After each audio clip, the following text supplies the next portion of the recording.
what's moving forward? President Obama.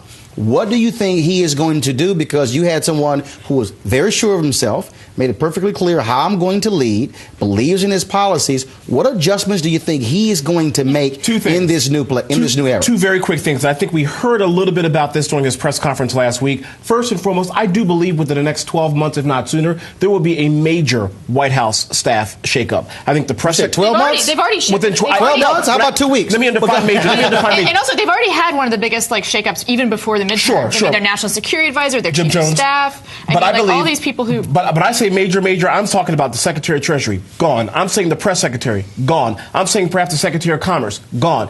All economic people that frankly have not served this president very well are probably going to be out the door within the next 12 months, and a new team is going to be in for 2012. That's number one. Number two, and the president kind of said this evening on 60 Minutes, and that is, he said, look, I need to communicate even better than what I'm already doing. I need to communicate more from the heart. I need to be more empathetic. And Roland, we've had this conversation many a days where this president has never connected as president with the American people, especially as it relates to the economy. What should this president do? I have 2 points about this, because I hear over and over, and I think the last time I was here, which was a while ago, we talked about whether or not the president was connecting with people. I think that is a fake criticism of him. I think he's bad at doing it, but I think if people had jobs, they wouldn't care. I mean, I think that's a criticism that we make about him because there's no other criticisms to make. He is bad at it. On healthcare too. He didn't connect on healthcare either. He's very mechanical. And actually, we talked about that last time I was here, because everyone here was saying, oh, he didn't give the personal stories in his healthcare speeches. If you listen to his speeches that when he goes to towns and give them, they don't get a lot of national coverage. Right. He always does a lot of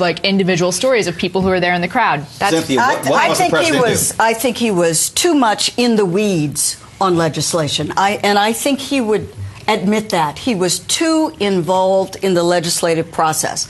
I think in the next 2 years, he has to be seen as painting the big picture, giving the country a vision of where we're going forward, and tax cuts are a good place for him to do it. He can say, I am going to fight for the middle class, but not rich people. I am holding the line on this. Not much time, Cornell, but hold up. During the campaign, you often said he always did well when he went big.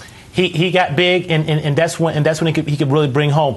Don't get down in the weeds. Get big, and when he gets big, there's no one better. And Robert, you'll like this, because that's what Reagan did. I mean, Reagan got big and was visionary. He's got to get big and visionary again and lay out. So this is what I believe in, and this is why I'm fighting. All right, we'll certainly see what's going to happen next. I don't think it'll be 12 months. I think probably about 2 months.